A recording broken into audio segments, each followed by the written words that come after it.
This is the Become the Lion podcast. If you are aiming to become the top in your industry, not second, not above average, the top, then you have come to the right place. Become the Lion will provide you with weekly insights and motivation needed from our guests on how to escape the common herd that society lives in. If you're looking to change your life, then get ready. Welcome to Become the Lion.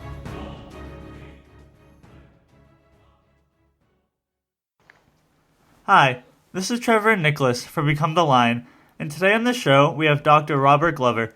Dr. Glover is an internationally recognized authority on the nice guy syndrome. He's a frequent guest on radio talk shows and has been featured in numerous local and national publications. Dr. Glover, welcome to Become the Lion.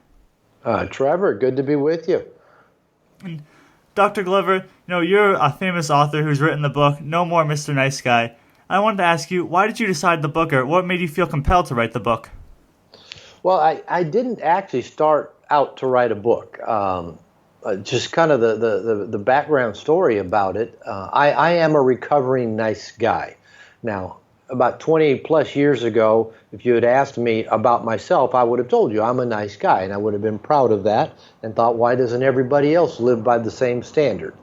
And what happened is I was married, and my then wife said basically, I can't take your passive-aggressive behavior anymore. You have to go to therapy. So I thought, well, okay, I'm going to go to therapy and find out why my wife doesn't respond better to me being a nice guy. I treat her well, I do things for her, but she's never happy. She complains all the time. It's never good enough for her, and she's not very good at meeting my needs. And so I started into therapy and actually started working over time with some good therapists and joined a men's group and started seeing some patterns in myself that I began to realize why they weren't working. My giving to get, my avoidance of conflict, my trying to please my partner. I could see why they weren't working very well. And I started learning how to set boundaries and ask for what I want. And along that time, by training, I'm a marriage and family therapist. So I was having clients who were coming to see me for couples therapy. And a lot of guys were saying the same things I was about my relationship. They were talking about their girlfriends, their wives, and saying, I'm a nice guy. I'm a better guy than her ex. I treat her well. I raise her kids. I do everything right. I try to make her happy, but it's never good enough. She's always angry. She never wants to have sex. And I thought, man, I can finish these guys' sentences for them. And I thought it was good to see, hey, I'm not the only person like this. So I had enough of these guys with me in couples counseling that I asked several, how about we start a group? Well, let's meet every other week. I was already doing a men's group anyway. I said, but let's call it No More Mr. Nice Guy men's group.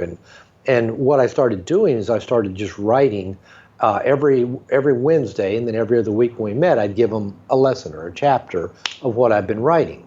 And I was just writing about what I was discovering about myself, about nice guys, about how we got to be nice guys, why what we did didn't work, what would work better. And I just kept writing. And the guys, and often their wives or girlfriends, kept saying, this is good stuff. There's a lot of nice guys out there. You need to write a book. You need to go on Oprah. I heard that a lot. You need to write a book. You need to go on Oprah. And so I just kept writing. And over a period of about 7 years, it came together. And I began to really realize just how many nice guys there are walking the planet. And then so over a period of about 7 years, I finished the book. It took me about 3 more years to find a publisher for it.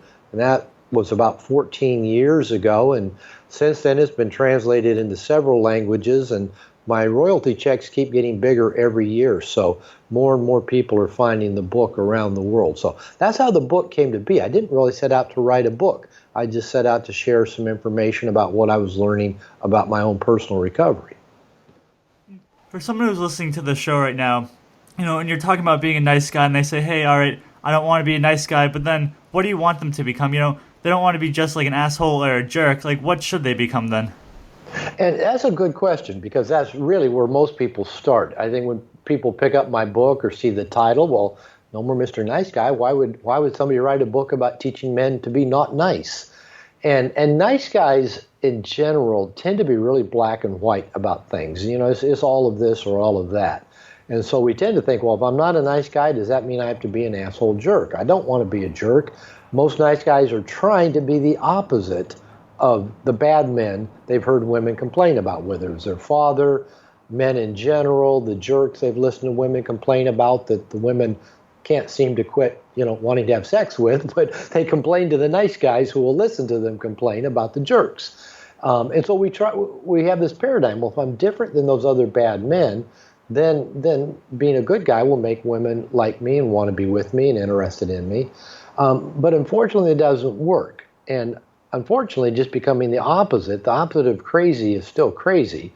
So just trying to be the opposite of what you are isn't the resolution of the problem. So in my book, No More Mr. Nice Guy, I talk about becoming an integrated male. And it's not just finding kind of a happy middle ground between being kind of this passively pleasing wussy doormat and the asshole jerk. It really is something completely different. It's a different plane.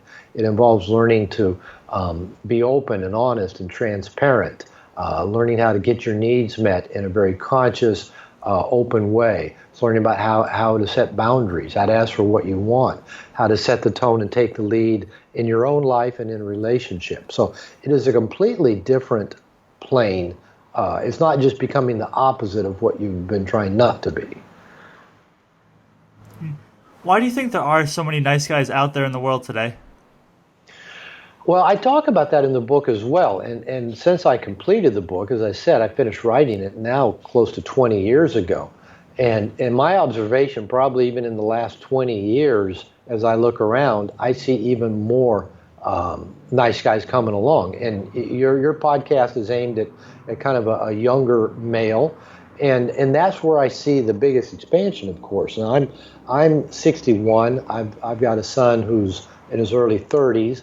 And so I grew up during an era where basically most guys who went to elementary schools and had all-girl teachers, lots of times we had stay-at-home moms that were there.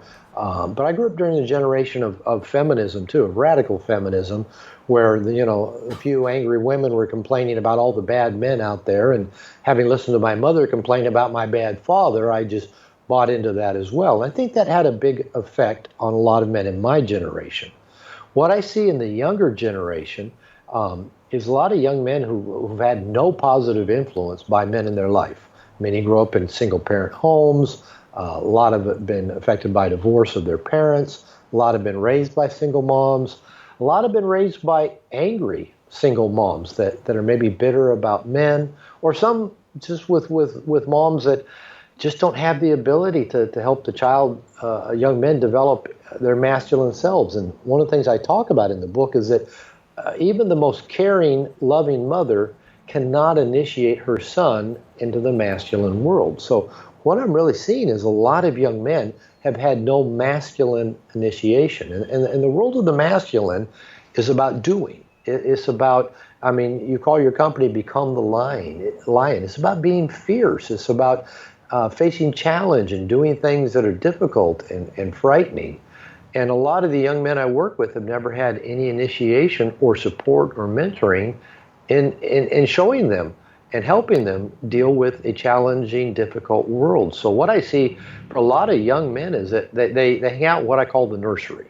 They hang out with women that there's no chance of them ever having sex with these women. They hang out with their mothers, their sisters, just a lot of non-sexual relationships with women where the women can think they're nice guys and they get approval and they never have to do anything too challenging, and they can, surf the internet and watch TV and play video games and maybe drink too much and look at porn and masturbate and fantasize. And none of that stuff is real life. None of that stuff is the real difficult world. So I see a lot of young men just playing it really, really safe in their life. And it's not their fault.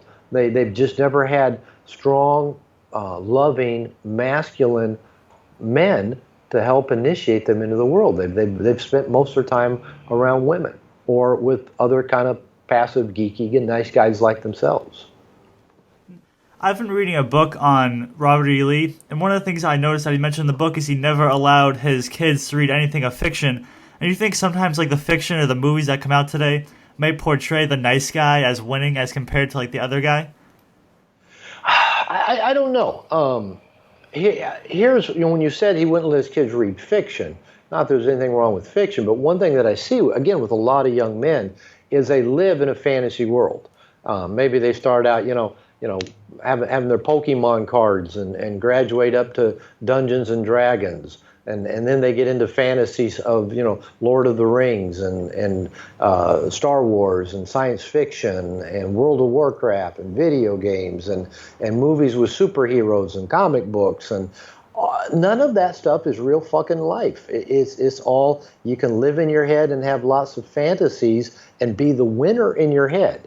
But in real life, if you feel like a loser, or you don't feel like you have the social skills to talk to women, or you have a fear of challenging yourself in school or your career, you tend to keep playing it safe.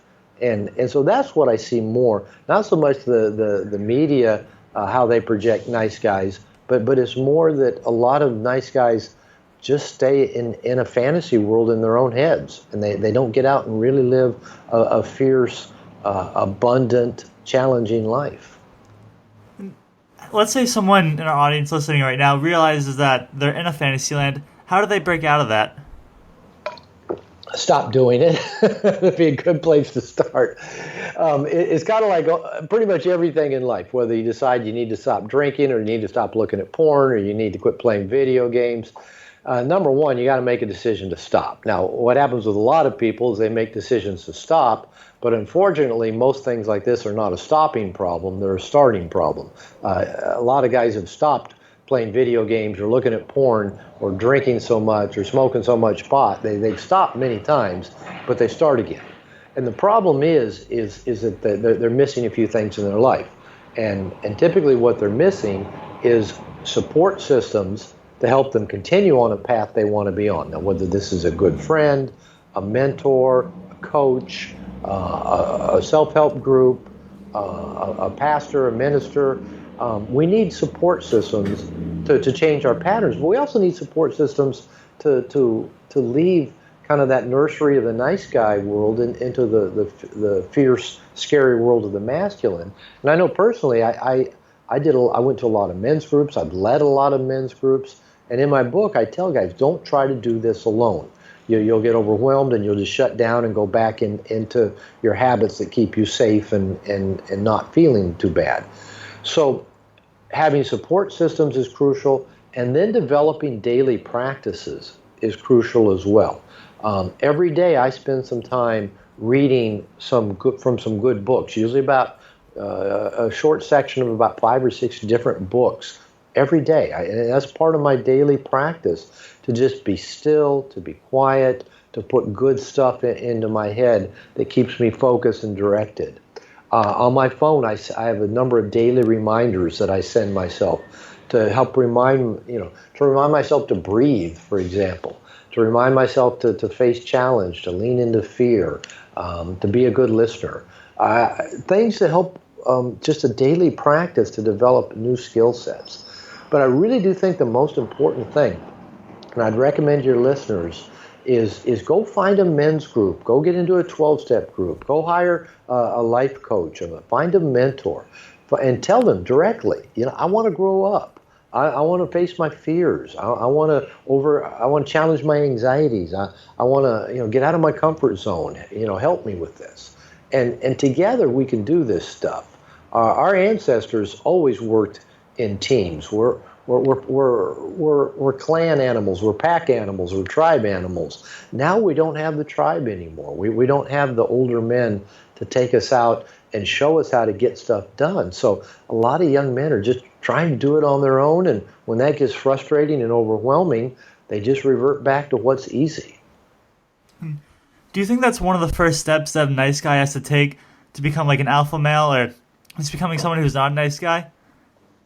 Well, two things. I really do think, again, I believe we cannot do this on our own. We do need to do it with the help of other men. I'll give you an example. I don't do local groups anymore. I live in Puerto Vallarta, Mexico, so my entire business is online. But I do workshops as well. And so I did a weekend workshop about 3 weeks ago in Seattle, and I do several of these a year. And we had 10 guys there.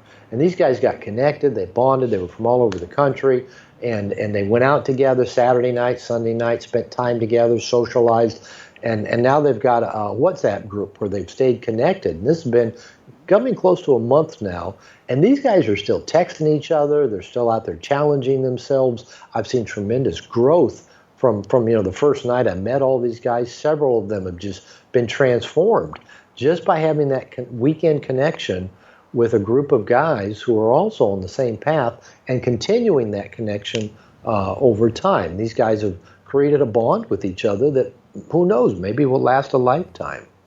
So yes, I do believe that's essential, that we go consciously find a way to work on ourselves, to challenge ourselves, to grow, and to have support in doing it.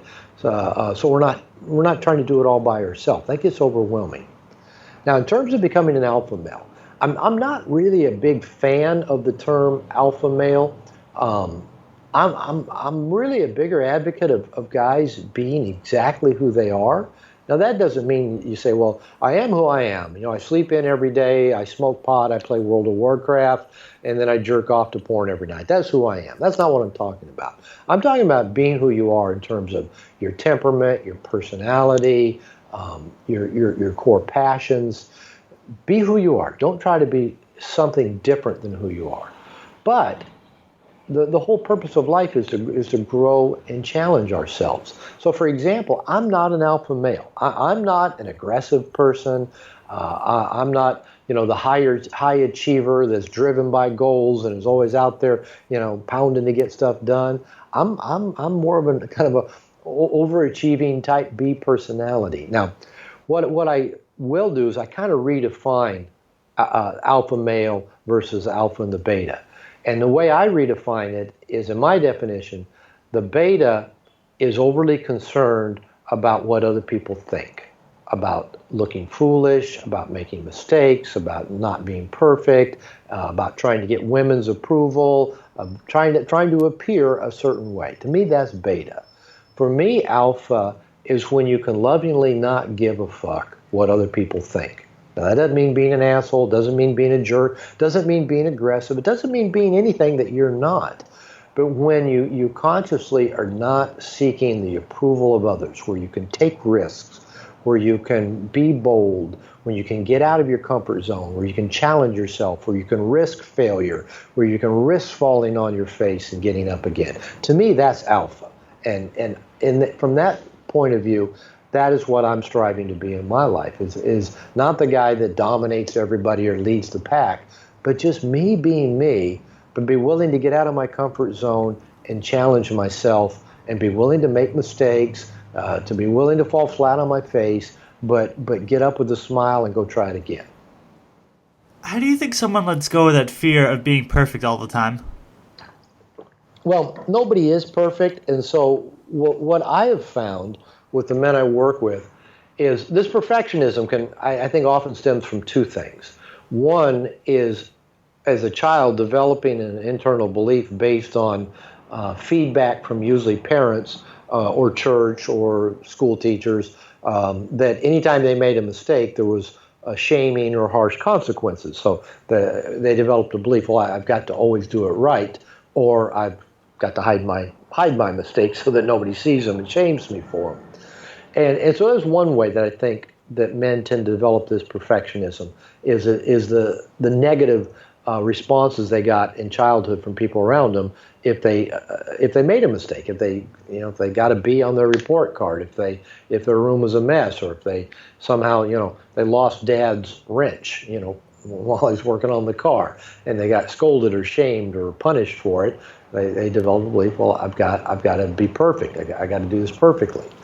Another dynamic that I see is I believe that a number of us inherited a brain type from our parents that just spins all the time and analyzes everything and kind of from an analytical place believes I've got to line up all the ones and zeros perfectly before I take any action whatsoever, because failure is not an option.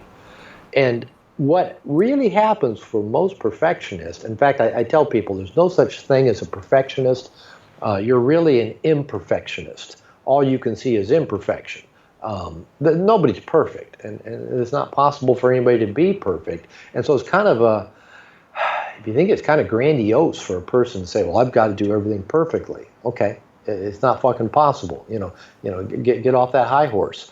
But what it really does is it keeps guys safe. If your brain spins and convinces you, well, I've got to figure everything out and do it perfectly, because if I make a mistake or if I fail or if I look foolish, there's going to be such negative consequences, you end up usually not doing anything. Or if you do it, you just kind of do it half-assed, and if somebody comments on it, you can say, well, I wasn't really trying, or I really haven't worked it all out yet. And it's just a way of playing it safe. So I would tell people who get stuck in the paralysis of analysis because they're trying to figure it out and do it fucking right every time, get over yourself. Get out there and make some mistakes. Learn from your mistakes. I saw a quote on Facebook yesterday from I can't remember who it was. Einstein said something like it, but it was from somebody else that said, if you're not making any mistakes, you're not asking challenging enough questions. You're not challenging yourself enough in life. So making mistakes is what grows us as men. And I tell guys a lot of times when they tell me about their fear of making mistakes or they want to do it perfect, I tell them, hey, you and I are talking right now because you read my book. And my book is not a chronicle of my successes. It's a record of my fuck-ups. It really is. Everything I write about in No More Mr. Nice Guy is because I've watched myself, or in other cases other people, make mistakes. And that's how we learn. We can learn from other people's mistakes. We can learn from our own mistakes. So really, I would say that most perfectionists are nothing more than big chickens. They're afraid of looking foolish or being challenged or not getting it right, so they overanalyze and do nothing. Do you think being open in your life, along when you're reading your book, you say how many times, that you were the nice guy and what went wrong and how this affected your life, but you were so open and honest that it could relate to more people. You think by almost sharing your story of what went wrong and then how you overcame it can relate to others? Yeah, to answer your question, yeah. My experiences, I'm not the smartest guy in the world. I'm not a dummy, but I'm not the most amazing. I'm not the most talented. I'm not the best writer. I think I do have a gift for kind of being a systems analyst and understanding concepts and then presenting them in ways that people can understand. But I'm a flawed human being. And I keep falling back into the same old traps, making some of the same old mistakes. But the feedback that I get, like from my podcast that I record, from people that read my book, from people that come to my workshops and seminars, what most people say is, I can really relate to you because you're real. You're authentic. You tell on yourself. And I do. And I couldn't have said that 25 years ago. 25 years ago, I kept everything inside. If I made a mistake, I kept it hidden. If I had an opinion, I didn't express it if I thought it would rock the boat. I especially wouldn't take the risk of pissing off a woman. But by going to 12-step groups and practicing revealing myself, by doing men's therapy, by going to therapy, I just started everything that I had some fear or shame about revealing about myself, I just started opening up and talking about it. And my overwhelming surprise was nobody reacted negatively to all of this stuff that I just thought people, would just shame me and tell me what a terrible person I was, and nobody ever has. And so, yeah, I tell people there's nothing about me, there's nothing that I've ever done or thought or messed up that at least one person on this planet doesn't know about. I have no secrets. Everything about me is out in the open. And that's what a lot of guys tell me in my workshops. It's not so much that I'm teaching them all this great content, but I'm modeling being real and open and transparent and being okay with the fact that I'm a flawed human being. And that's taken some work. But I like it when I get that feedback from men that they're inspired to be more real because I've modeled how to be that way. But it's taken work. Do you think self-acceptance is an important part of a recovering nice guy? Let's say they're smoking or they're doing an activity that they know is bad and they almost have a toxic shame, but they don't want to talk about it. But by talking about it, they can get over it. Yeah, self-acceptance really is huge. And ironically,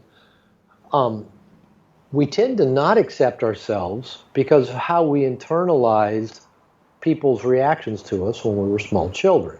And these internalizations often take the form of, you use the term toxic shame, where a belief that there's something wrong with me, I'm flawed, I'm not good enough, I'm not lovable just as I am. And it's not just a belief I did something wrong, that's guilt. Shame is there's something wrong with me. And it's because we internalized people's reactions, because little children they're egotistical, they're narcissistic, they're the center of their world, and they believe they cause everything that happens. So if dad's angry, or if dad leaves, or if dad's a drunk, we think we caused that. If mom's depressed, if mom's sad, if mom's yelling at us, we think we caused that. So there must be something wrong with us to cause these people to do these things. And so for most of us, when we have that kind of toxic shame, we tend to spend most of our life trying to hide it, often from ourselves, but especially from other people. And we often spend our lives trying to make sure we don't trigger a negative response in anybody that will trigger then our own internal toxic shame. And for nice guys, we try real hard to be really good guys so that people will like us and love us and think we're good people. So the only way I know to deal with toxic shame, since people helped put it there, we need people to help get it out of there. And that's where I go back to having a safe person or safe groups, whether that be, again, a really good friend, a mentor, a coach, a therapy group, a 12-step group, to help release that. And then that's where self-acceptance starts coming in. You can realize I am a flawed human being, but I still like me. I'm okay in my own skin. And I'm still working on that. About 2 years ago, I kind of fell into an old pattern and fucked up some things and hurt some people. And I thought, man, I thought I'd figured that stuff out, but here I am back doing some same old stuff that I've done before. And that was really painful. It was painful that I did some stuff that I hurt some people that I care about, but it was almost equally painful for me that I thought I had that thing figured out. I thought it had under control. So it triggered some shame in me as well. And I had to go back and do some more work. And I was talking to a really good friend of mine who's also a therapist and telling him how I was struggling with the fact that I'd messed up again, and in some old ways that I thought I'd gotten a handle on. And he looked at me and he said, Robert, he said, you can be an ass, but you're not an ass. And he said, when you can reconcile those two truths, you'll be okay. And actually almost instantly, I felt like 100% better. I thought, he's right. I can be an ass. I'm human. I make mistakes, but I'm not an ass. I'm a decent human being. I like me. I like the way I walk the planet. And for me, that was actually a really good wake-up call to remind myself, I do like myself. I am a good person, and I make mistakes. I go unconscious. I'm imperfect. I'm flawed. I'm going to hurt people I care about, and I can learn from it and keep adjusting as I go. So yeah, learning that self-acceptance maybe is a lifetime process, and we need help. I needed that friend of mine to tell me, Robert, you can be an ass, but you're not an ass. We need that, and it's somewhat paradoxical that we actually need some external acceptance to actually develop that internal acceptance, that self-acceptance. So that's why we need to get good people around us.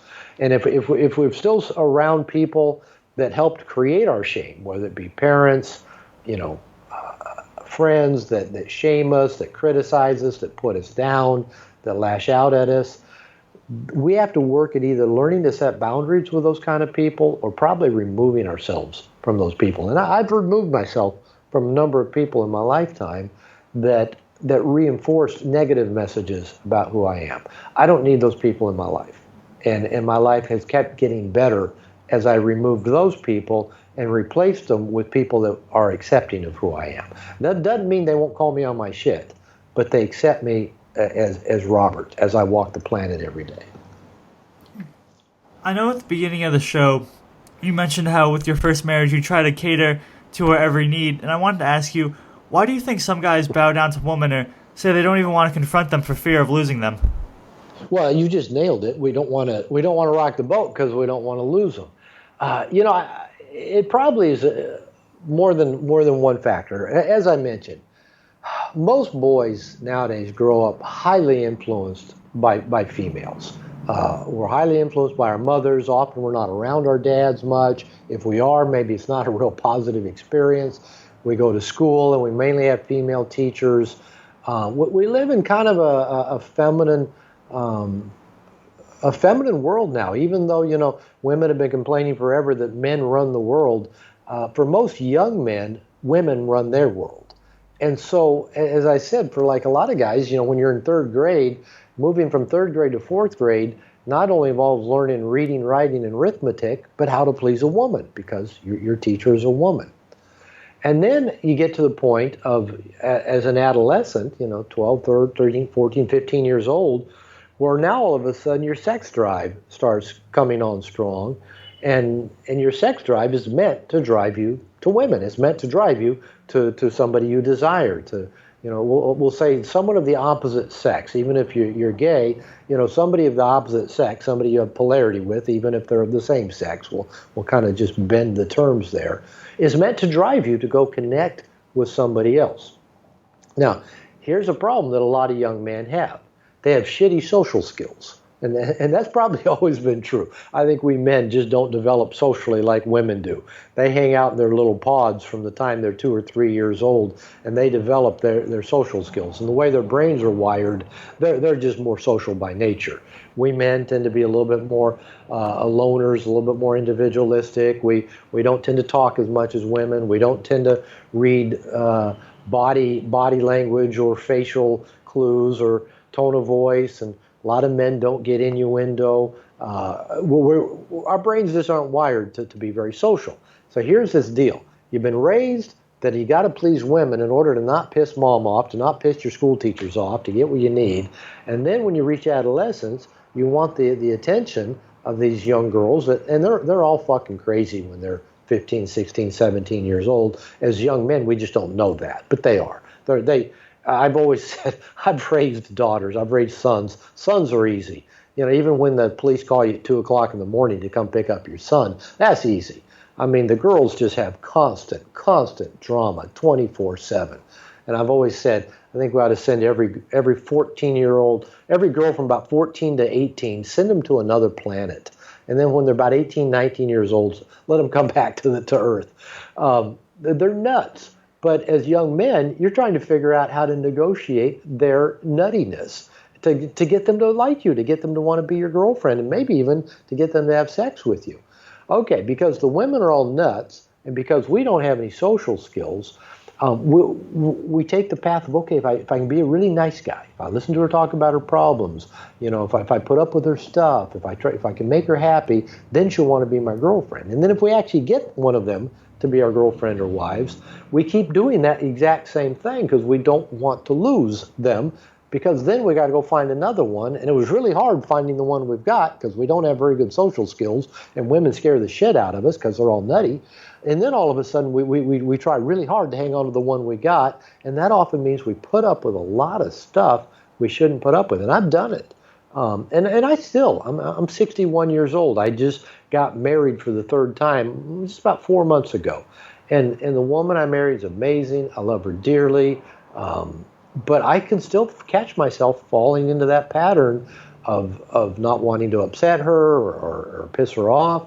And the thing is, she's never even if she's upset at me, she's never been disrespectful to me. She's never yelled at me. She's never sworn at me, never threatened me, never been mean to me. But I still watch those old patterns I have that come up of, oh no, I don't want to upset her. I don't want to rock the boat. So I have to consciously continue to challenge myself to ask myself, okay, what feels right here? Not like what's going to make her happy or make her unhappy. What feels right to me? And do what feels right to me rather than the thing that will has the least likelihood of upsetting her. So it's well ingrained in me, and I've been working on it for years. So I understand why so many men have this pattern. And to me, the best solution I know is to develop your connections with other men. Because if you have a good connection with other men, you're not so dependent on needing the approval of a woman. And actually, having good connections with men tends to make you a lot more attractive to women as well. Dr. Glover, I just want to say this interview has been excellent so far, and now we're going to enter the lines round, where I'm just going to ask you a couple of quick questions before we end the show today. Okay, let's do it. Let's bring on the lion. What would you say to someone who's just starting out and going after their dream? Who's just starting out and going after their dream? I would say again, build a support system. Don't try to do it on your own. Get people that are on your side that either can help you where you need help, or at least cheer you on, support you, ask you how you're coming with it. Don't try to go it alone. That's the biggest mistake a lot of men work when they start pursuing their dream. Do you happen to have 2 or 3 books that you recommend our audience read? You know, I've always had a stack of books. When I had my private practice, I'd have a stack of 4, 5, 6 books nearby. And one that I recommend all men read is a book called The Way of the Superior Man by David Deida. That's Deida, The Way of the Superior Man. I remember the first time I read it several years ago, I got about 2 or 3 chapters into it, and I told somebody, this is my new Bible. And it goes really well with No More Mr. Nice Guy. It's very different, written very differently than No More Mr. Nice Guy. But I've had a lot of other people tell me the same, that they consider those 2 books kind of their personal guide, The Way of the Superior Man and No More Mr. Nice Guy. Another book that really highly influenced me, I read it maybe 30 years ago when I was going through a divorce, is called Feel the Fear and Do It Anyway. Feel the Fear and Do It Anyway by Dr. Susan Jeffers, Jeffers. And Dr. Glover, last question of the day. Where can our audience find you? I'm right here. You can find me. I'm here. Go to drglover.com. It's just drglover.com, and you'll find all my stuff there. You can access my book. I've got podcasts, very inexpensive podcasts, probably over 200 of them on all areas of life. I have online classes that I teach on relationships, on dating, on work and career. And so just go to drglover.com and poke around a little bit. And I just wanted to say thank you so much for taking the time today to speak with our audience. Trevor, thanks for asking me on your show, and let me know when the podcast comes out, and I will spread the word of it as well. Thanks for listening to Become the Lion. Everything from today's show will be in our show notes on our website. Don't forget to subscribe and leave a review on iTunes. Till next week, don't stop grinding.